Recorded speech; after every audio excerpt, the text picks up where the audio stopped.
Welcome back. I'm your favorite blind film critic, possibly the only blind film critic that you subscribe to, but if there are any others out there, let me know. Put them in the comments.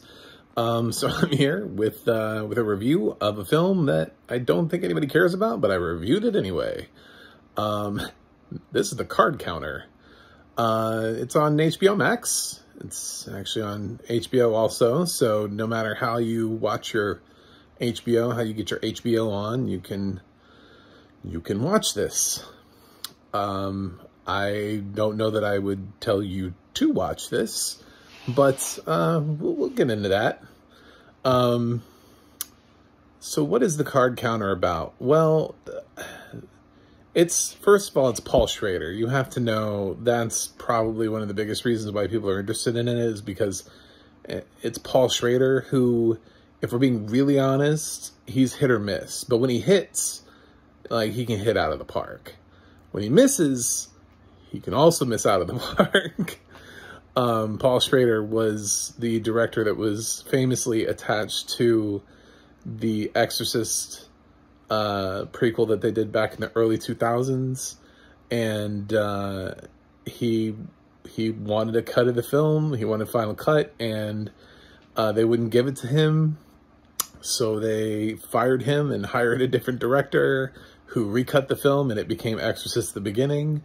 And then there was such like a demand for Paul Schrader's cut of the film that later on there was Dominion was released like a year later. They finally gave Paul Schrader the right to release Dominion. So that's who Paul Schrader is. He's got fans. So I totally understand why Oscar Isaac wanted to do this film. This film is so dull and so boring. I haven't seen the moratorium yet, with Tara Rahim and Jodie Foster, Shailene Woodley, those people. But I'm just gonna guess, just rolling the dice, that it's better than this. If you want something that's themed similarly to this. This is about a soldier that used to work for Guantanamo Bay. I know, you thought it was about a card counter, right?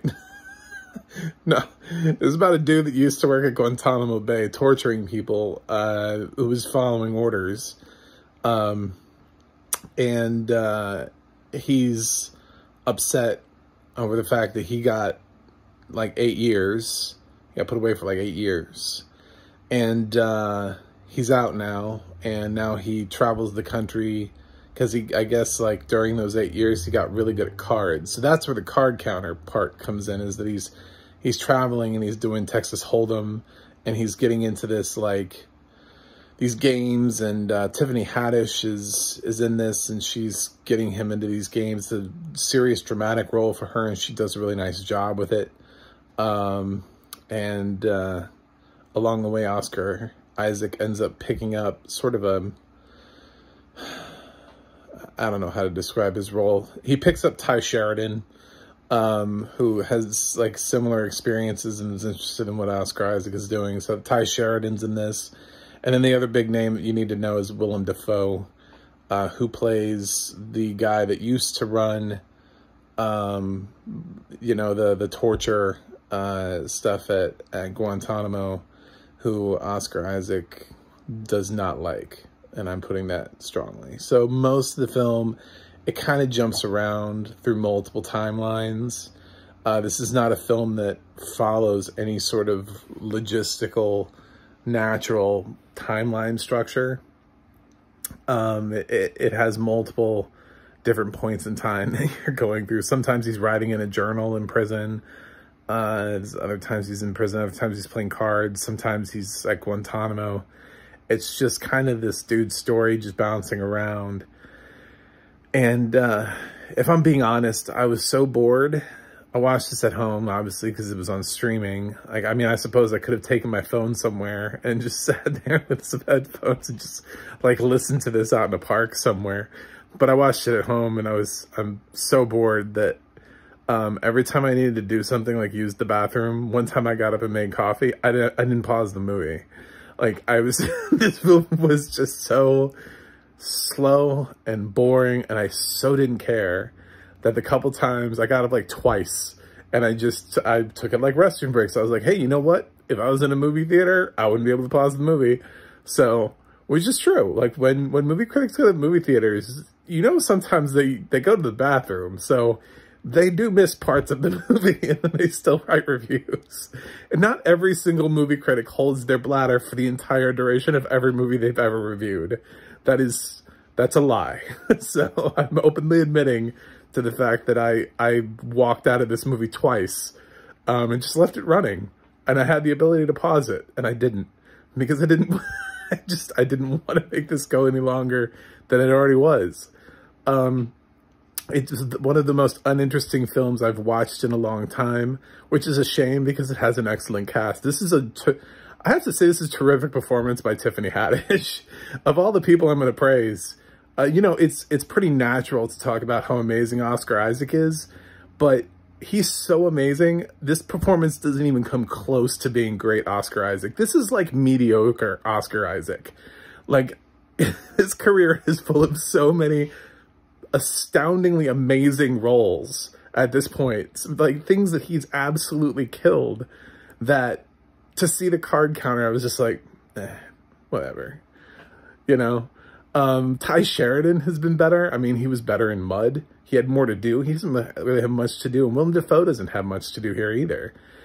The only person who kind of impressed me at all was Tiffany Haddish, because she almost always gets cast in comedies. So it was nice to see her play this dramatically and play it straight. And it was, that was one of the highlights. There were some highlights too. There were some cool scenes. There were some interesting moments. There's something that Schrader does, because he is talented. There's something that he does towards the beginning of the film that has payoff at the end. I don't want to spoil it entirely, but it just involves sheets over furniture. Let's just say that. I will say that when you get into that it seems random at first, but then it has payoff. So it's not that the film is terrible or unwatchable. It was just dreadfully boring and slow. And I totally understand why it didn't break the Oscar conversation this year, why it just was getting left out of every awards race. Because I think everybody was just kind of like, there definitely are better films in 2021. So that's that. The audio description was fine. There was one scene towards the end where Oscar Isaac is torturing somebody, and we don't really get a description. We just get a lot of screaming.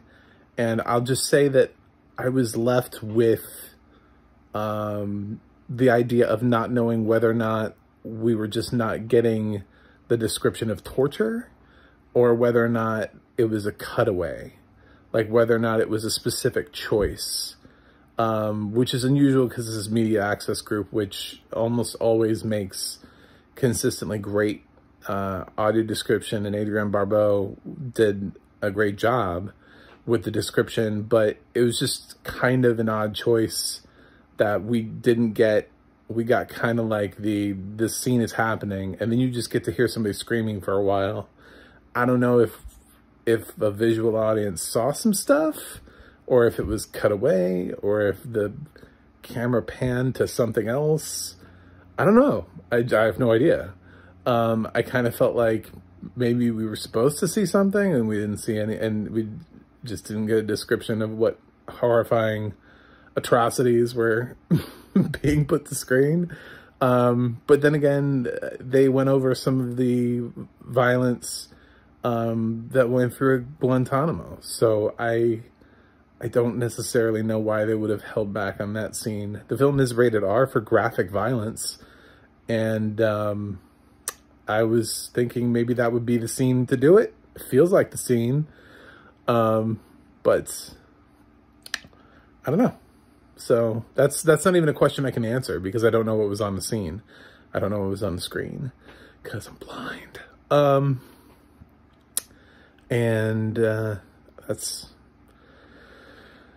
that's the card counter. I don't even worry about it. I mean, like, don't bother with this film.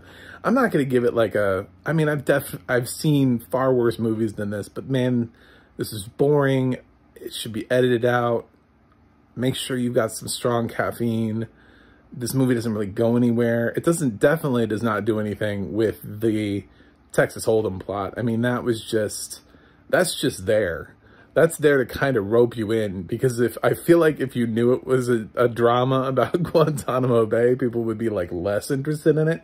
So they went with the card counter. So it's all like mysterious and shit. So people are like, oh, cool. It's a movie about poker. It's not a movie about poker. I mean, it's a movie that has poker in it, but it's not a movie about poker. So, anyway, I think they're cheating and getting people in that way, but I'm going to go ahead and give the card counter a C-. It's a talented cast that does well with what they're given, and Paul Schrader occasionally finds an interesting way to take his rather mundane, drawn-out story and make it occasionally pop. But most of this is just going to bore the hell out of you. So, that's the card counter. Let me know what you think in the comments. Please hit the like button and don't forget to subscribe. You can check out my website, macthemovieguy.com, for more reviews. You can go over to the audio description project, and over there they've got a list of movies and where they have audio description and how you can watch them. And you can go to the adna.org. And what you can do over there is you could actually check out what other things Adrienne Barbeau has described. I've run into her several times, so I think she's pretty prolific in terms of her narration. I'm sure you've heard her voice before, so feel free to check her out over there. Until next time, I love me some Oscar Isaac, but this challenged me. So...